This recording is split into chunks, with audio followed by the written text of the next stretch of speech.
What kind of woman travels 1,000 miles to marry a stranger, only to discover he never planned to marry her at all? The question burned through Lillian Foster's mind as she stood alone on the dusty train platform of Promise Creek, Montana territory.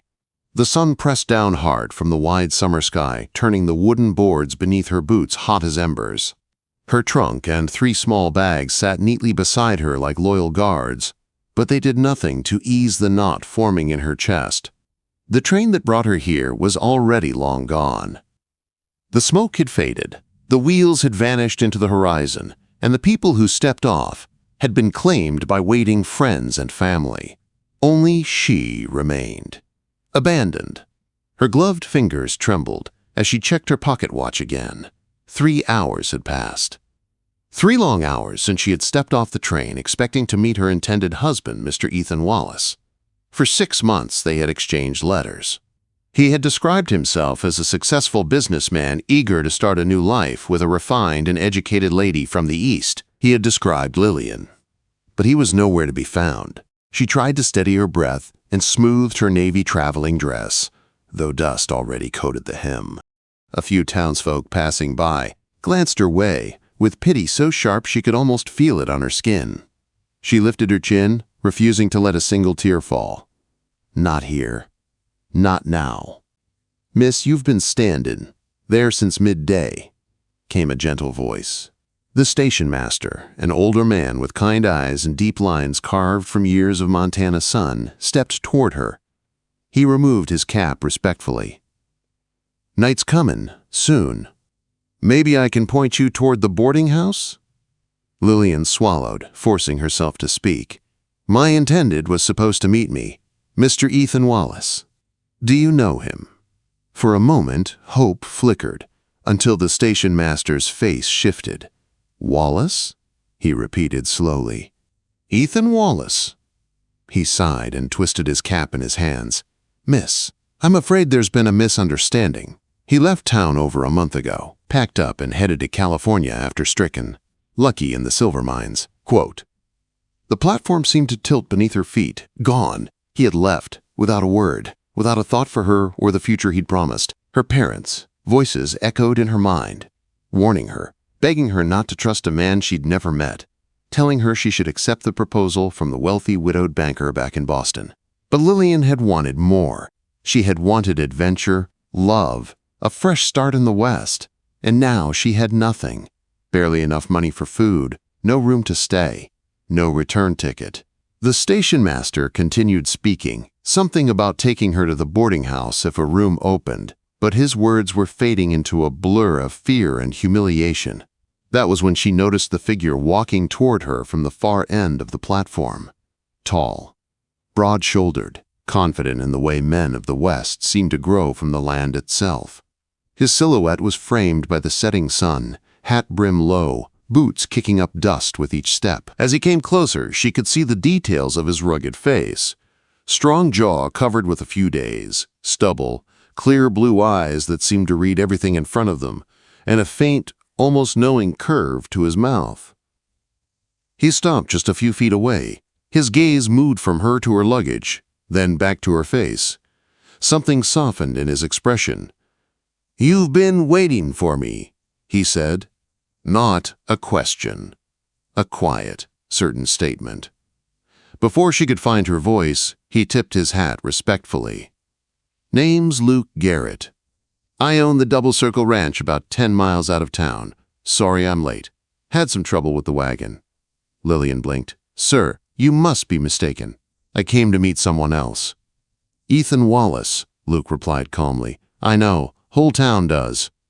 Her breath caught. "Miss, he's a swindler. You're not the first woman he's left standing at a station." Heat rushed to her face. Humiliation burned hot and sharp. "Mr. Garrett," she said stiffly, straightening her back. "I don't need your pity. I will take the next train back to Boston." He shook his head slowly. "Next eastbound ain't comin' for 2 weeks." 2 weeks. She had nowhere to stay, no money for a hotel, no friends, no family, nothing. "And the boarding house is full," he added gently. "Bunch of trail riders came in last night." She gripped the handle of her trunk to steady herself. So, Luke continued, I'm offering you a job. She looked up sharply. A job? My housekeeper left last month. Place is in need of a woman's touch. Separate quarters, fair wages, enough to buy your train ticket home in 2 weeks if that's what you want. She studied him carefully. He wasn't smiling, wasn't pushing, wasn't trying to charm her. His voice was steady, respectful, almost kind.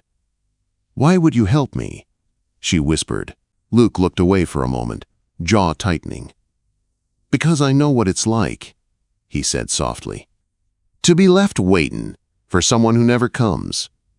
The honesty in his voice caught her off guard. He nodded toward her luggage. So what do you say, miss? Foster, she whispered. Lillian Foster. Miss Foster, he repeated.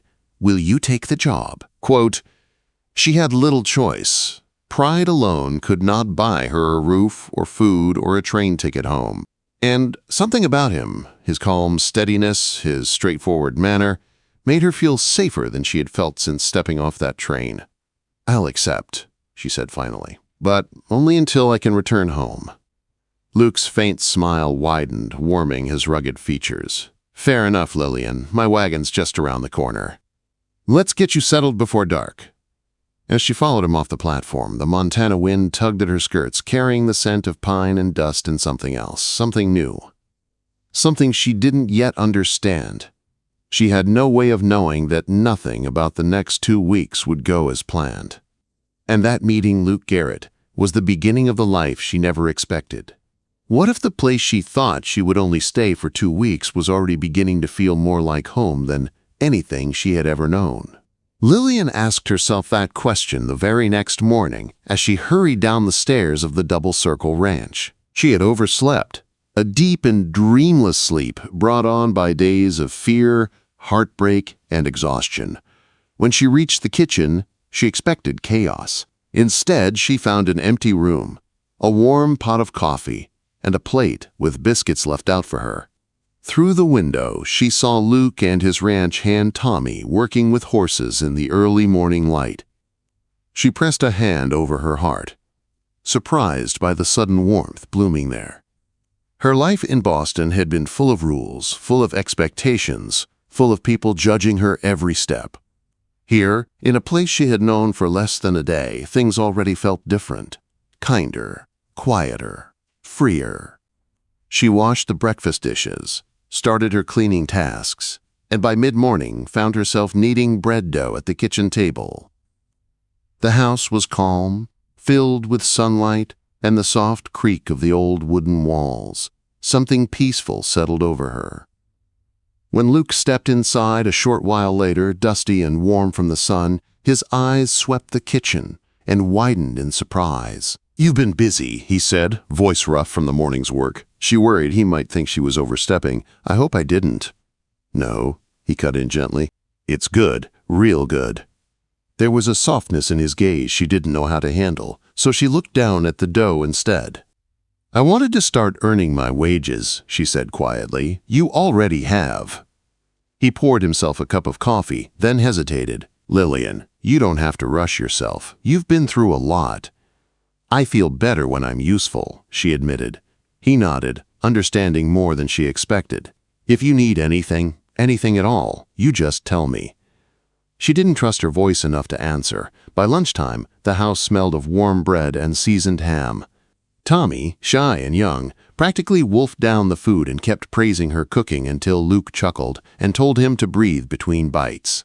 But just as things began to feel steady, calm, almost comfortable, trouble came. It was mid-afternoon when Lillian heard a noise from the kitchen pantry. Brutus, Luke's big dog, growled low at her feet. She froze. "Hello?" she called, her voice unsteady. A tall, unkempt man stumbled out of the shadows. His eyes were glassy, wild, and locked straight on her. "Where's Garrett?" he slurred. "He's not here," Lillian answered, stepping backward as Brutus moved in front of her. "If you need something, you should come back later." The man laughed bitterly. "You tell him Jack Pearson wants what's owed. You tell him this ain't over." Before she could reply, Brutus lunged forward with a warning bark. Pearson cursed, backed out the door, and disappeared into the yard. Only once he was gone did Lillian collapse into a chair, trembling. When Luke returned at sundown and she told him what had happened, his expression hardened. "Pearson used to work here," he said. "I fired him for stealing. I should have warned you he might come around." His voice was low, tight with anger. "I'm sorry, Lillian. You shouldn't have had to face that alone." "I wasn't alone," she answered softly, resting a hand on Brutus's head. "He protected me." Quote. Luke's eyes softened, worry easing just slightly. "I'll keep a closer watch around here," he promised. "No one's going to harm you. Not while you're under my roof." The words sent a strange flutter through her chest. That night, she lay awake longer than usual, listening to the ranch quiet down, feeling oddly safer, knowing Luke's room was just down the hall. The next morning, Luke asked if she wanted to come into town with him. "There's a quilting circle today," he said, almost shyly. "The ladies would like to meet you." Meeting a room full of strangers was the last thing Lillian wanted after the shock of the day before, but something in Luke's hopeful expression pushed her to agree. The quilting circle was kinder than she expected. The town's women welcomed her warmly, offering smiles, conversation, even small pieces of gossip. She listened, stitched, and slowly felt her shoulders relax. Then she met Lydia, Luke's sister. "You're prettier than Luke described," Lydia said at once. "Lydia." Another woman scolded with a laugh. "What?" "I'm only telling the truth." Quote. Lillian blushed. "He said nothing of the sort." "Oh, he talked about you," Lydia whispered with a knowing grin. "You've put color back in his face." I haven't seen my brother smile this much in years. Lillian's heart skipped. But then Lydia's voice softened. "Luke's been alone a long time, since Clara." "Clara?" Lillian asked. "His fiancée. She died 6 years ago. Fever." The room blurred for a moment. No wonder Luke was so careful, so locked away, so guarded. When Luke picked her up later and asked how things went, she only smiled and said, "Very well." She didn't tell him what she learned. She wasn't sure she could. Back at the ranch, something unexpected awaited her. A small, dappled gray mare already saddled. "This is Penny," Luke said. "I thought you might like to learn to ride." She stared at him, stunned. "Why would you teach me?" He shrugged lightly. "Everyone should know how to ride out here. Helps you move around, keeps you safe." But his eyes said something else. 2 people might be strangers, but they might not stay that way. Her riding lesson was shaky at first, but Luke's steady hands and calm voice guided her. By the end, she felt something she hadn't felt since arriving. Confidence.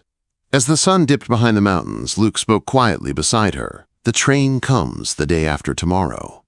Her heart sank. "I suppose I'll be on it," she said. He didn't answer right away then. "You could stay if you wanted." Her breath caught, and before she could speak, horses thundered up the road. 3 riders. Dust rising like a warning. Laura Sinclair, the banker's daughter, rode in front, her cold eyes fixed on Luke, then on Lillian.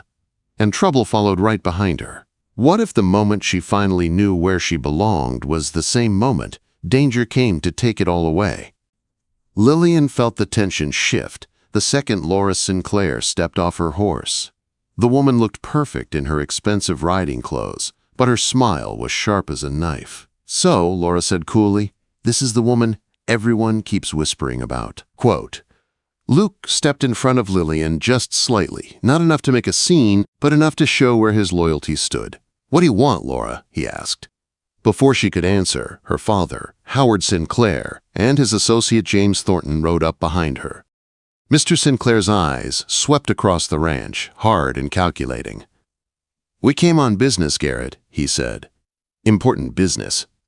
The talk moved inside, and Lillian found herself quietly preparing coffee while the men gathered around the table. She could hear their voices, Sinclair offering money, Luke refusing, over and over. "You're a fool," Sinclair snapped. "That land by the creek belongs with the mine. Sell it, Garrett. You'll never get an offer like this again." "It's not for sale," Luke said simply. Lillian could hear the steel in his voice, unshakable, unbendable. And Sinclair didn't like being told no. After the Sinclairs left, Lillian noticed something different in Luke's expression. A tension, a shadow, something unspoken. She tried to ask him about it, but he only said he needed to check fences in the north pasture. When he left, the house felt too quiet, too vulnerable. She spent most of the afternoon cleaning and baking, trying to distract herself, but her mind kept drifting. To Luke, to Laura's piercing gaze, to the strange warning in Sinclair's tone. By the time the sun dipped behind the hills, she was standing at the stove stirring stew when Tommy burst through the kitchen door. "Men!" he gasped. "Riders coming fast!" Before Lillian could respond, hoofbeats thundered into the yard. Brutus started barking. Shouting filled the air. Then, Jack Pearson's voice cut through everything like a blade. "Garrett, come on out!" Lillian's heart pounded as she moved toward the window. Fires burned near the barn. 3 rough-looking men stood beside Pearson. One held a rifle. Another kicked over a barrel, laughing as liquid spilled across the dirt. They were drunk. They were angry. And they were here on purpose. Luke came riding hard from the back pasture, his horse kicking up dirt as he reached the yard. "Pearson!" he yelled. "Put that gun down, now!" Lillian held her breath as Luke dismounted, placing himself between the intruders and the house. Pearson grinned. "Mr. Sinclair sends his regards." Those words struck like lightning. So it was true. Sinclair had sent them, to scare Luke, to break him, maybe worse. "Stay behind me," Luke whispered when Lillian rushed outside. "I won't leave you," she whispered back. "You have to." His voice was urgent. "Get to town. Bring the sheriff, please." Before she could answer, a bullet hit the dirt near their feet. She screamed as Luke pulled her back. "No one's leaving," Pearson snarled. But then, everything changed. Tommy appeared at the barn door, Luke's rifle in his hands, bruised but steady. "Drop the gun," Tommy said, voice shaking but brave. "Or I'll drop you." That single moment of distraction was all Luke needed. In one swift movement, he drew his pistol and pointed it at Pearson. "Enough," Luke said. "Tell your men to stand down." Pearson hesitated, then slowly lifted his hands. Behind him, the other men froze as Tommy kept the rifle trained on them. Within moments, Luke had them tied up and seated on the porch. Lillian worked frantically to help put out the fire near the barn, her skirts soaked in sweat and water, her lungs burning from smoke. By the time the flames died, the sun was gone, and everyone was exhausted.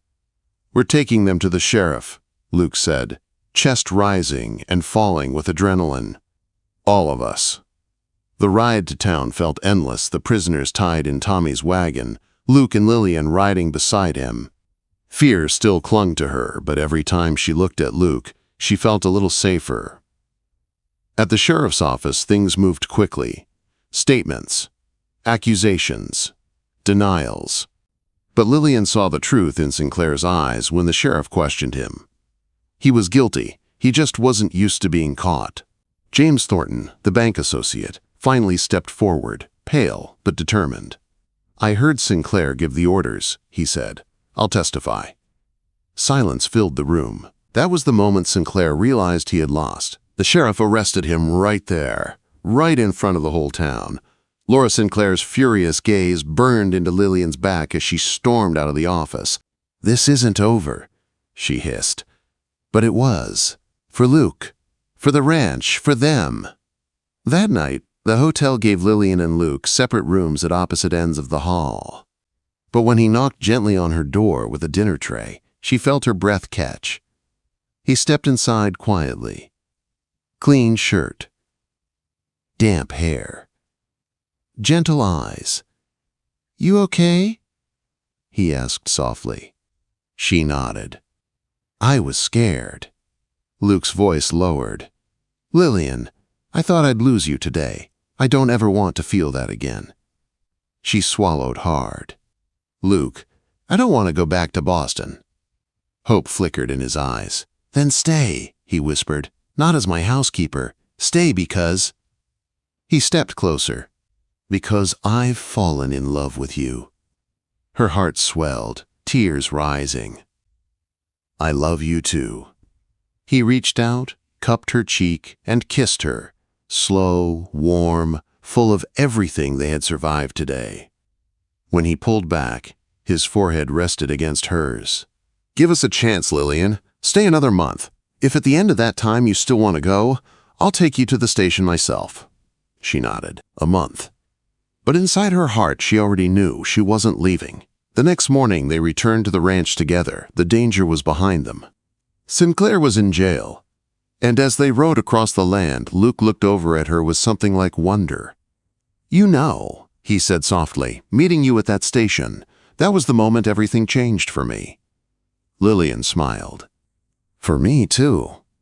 He reached over, took her hand gently, and held it as they rode into the warm Montana sunlight. Their story was just beginning.